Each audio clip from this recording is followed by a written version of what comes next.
I don't watch too much TV, so I'm not sure if they still have that commercial. I guess the commercial advertisement from the Publishers Clearinghouse Sweepstakes. Remember that? Remember years ago that Clearinghouse Sweepstakes would show up at someone's house, unannounced, unexpected, and they had this huge, gigantic check, like for $1 million, or maybe even more, and there's balloons and all this, and the person receives it, and I thought to myself, wow.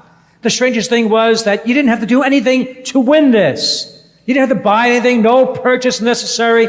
They just felt like giving you $1 million, or sometimes people got $5 million, or for the rest of your life, they won $5,000 a week for the rest of your life, and you didn't have to do anything.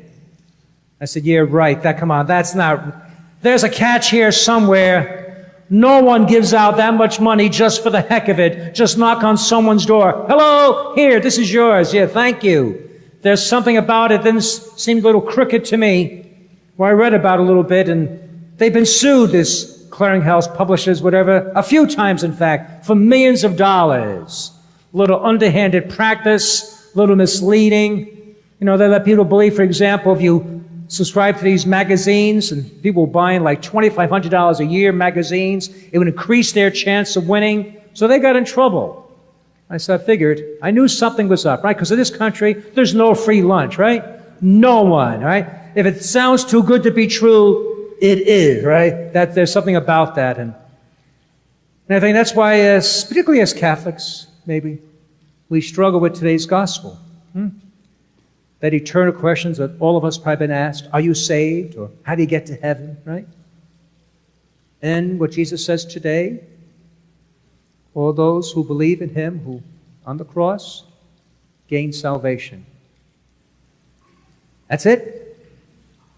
All I got to do is believe, accept he's on the cross, and you gain salvation. It sounds too easy. Come on, where's the catch? No one's going to give me that simply for believing. Come on, what do you want? It's got to cost something. Well, come on, what do I got to do? What do I got to buy? And we struggle with that. At least I do, and I'm sure many as well. It just seems too simple. Really? That's all I got to do? But that's what Jesus says. That's why they call it grace. Unearned, undeserved. It's a gift from God. For those who look to Jesus on the cross, by his death, we gain salvation. I think I shared this with you, but I'll repeat myself again. Years ago when I was back in graduate school, I was in this course, and this professor had his own way of grading. You had your choice. All right? If you wanted a C, you had to do certain requirements. Nothing too taxing. If you wanted to get a B, you had to attend a class, take the quiz, and do a term paper if you want to get a B. And if you wanted to get an A, you had to do all that, plus take the final exam. So I said to myself, well, I'm in the class, I might as well go for an A. I'll give my best for the final exam. And so I, about 6, 8 others, went on that final day of the exam and took the final exam. And I remember taking the exam, and a little way into the test, he interrupts us and makes an announcement. He says, by the way, you all got A's. Thinking, did I hear what he said? I got an A? Really? And he goes, then he explained himself. He says, because I grade on the bell curve. Bell curve. He said there's going to be so many A's only, so many B's, a big lump, and then the C's. And because there was a certain number of students, it fit that ratio. Therefore, we all got A's, which means no matter what you put in that paper, you got an A. And I said to myself, yeah, right. I don't trust you. And I couldn't. Now, others in the class, I guess they finished up their last sentence or two, they got up and left. I couldn't. I said, no, I just can't. What if he changes his mind? Or what if he gets my exam and says, I know I said that, but man, you're an idiot. I cannot give you an A. And so I said, no, I study, I'm going to put it down. And I stayed there.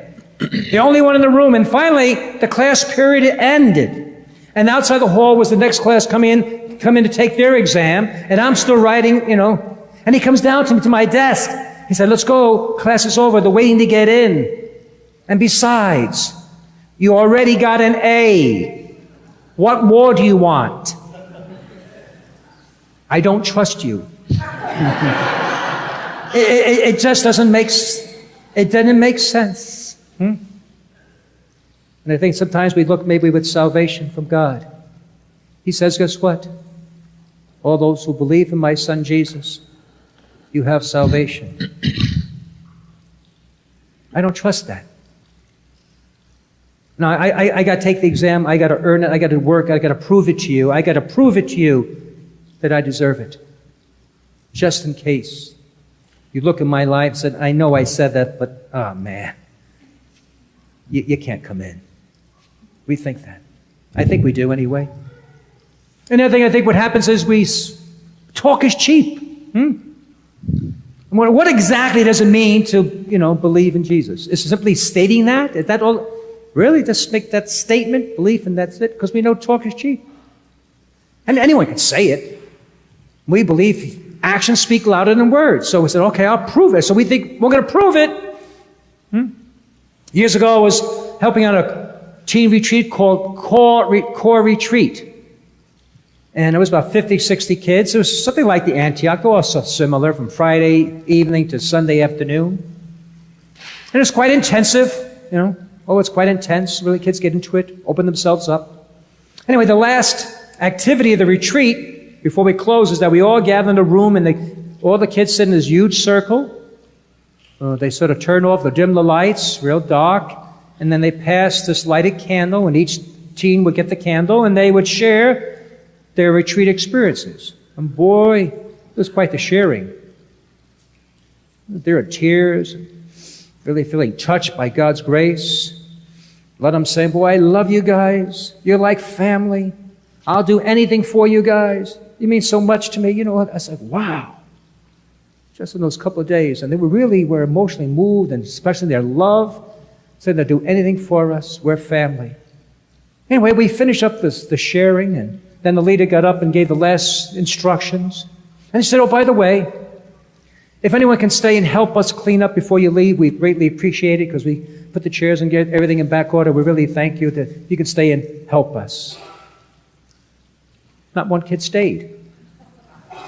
They got in the cars and they drove off. And I want to yell, hey, I thought we were family and you loved us and you do anything for me. What about? We just said it's just 3 minutes ago how much you care and how much you do. Ooh, see you later. Yeah, well, kids are kids, but so sometimes we say, well, talk is cheap. Huh? Just show me.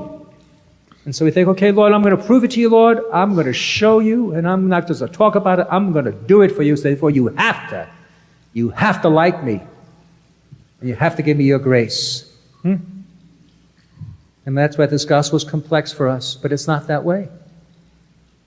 Even in my weakness, in my brokenness, my sinfulness, my selfishness, Lord, I accept this free gift, and salvation is ours. If we're honest, and we're not so defensive, I can understand why other Christian denominations say, you Catholics really, push the envelope. I mean, we have wonderful devotions, practices, prayers, but sometimes I think it goes too far. I wear a scapular. Remember the old scapulars, huh? Where's the old scap? Here it is. There it is. There's a scapular, right? Got this. I've been wearing it for years. I don't know if you were told, but I was told this. Whoever dies wearing the scapular, you don't go to hell. Oh, really? Give me 2 of these then, just in case. Just in case. I'll take 2. I'll take 2, right? You think we laugh, but really? I thought if you well, that may not work. I want insurance. And just in case, I got my miraculous medal on too. I was told about that. I was told if I'd fast on Fridays. I gave it. Say the rosary every day. You name it. Don't miss Mass on Sunday. You got salvation. They're wonderful things. Now, don't hear me say, oh, Father Tom said, don't wear a scap. Please, don't. I'm not saying that. Or don't say, I'm not saying that. But when we think, we say, if I do this, you have I earned it because I'm wearing this around my neck. There's only one way. By accepting how Jesus died for us on the cross. That's it. You don't have to wear a scapular. You don't have to. Well, there's other things, I'm sorry. They're good when you're human, but that's how it is. You don't have to, you know. Oh, I still struggle, even as a priest, you know. You know when I feel good? At the end of the day, I go through my list. I did Mass, I did my rosary, went to the Adoration Chapel. I even fed the hungry today. Wow. You got to take me. I'm good. Look what I'm doing. It doesn't work that way. There's a priest, Father John Kavanaugh, shared the story of his own, in his own life, what had happened to him. He was giving a seminar, a nightly seminar on Sigmund Freud, you know, the psychotherapist, but who also happened to be an atheist. He said, well, anyway, one evening after class, one of his students, a Christian fundamentalist, pulled him aside. And he said, you Catholic priest were misled in your training. And he naturally assumed that because he was speaking about Freud and, you know, in sort of good terms, that he was offended. He said, well, you know, we can all learn something even from non-believers. And the student said, I wasn't talking about Freud. I was talking about your seminary. Oh. He said, whoa. And Father Kavanaugh said, well, let me tell you, it's been so many years, I can't remember anything from those 4 years of theology. And to be honest with you, what I learned had very little effect on my faith. For my faith rests on being saved by Christ. And the kid looked and said, what?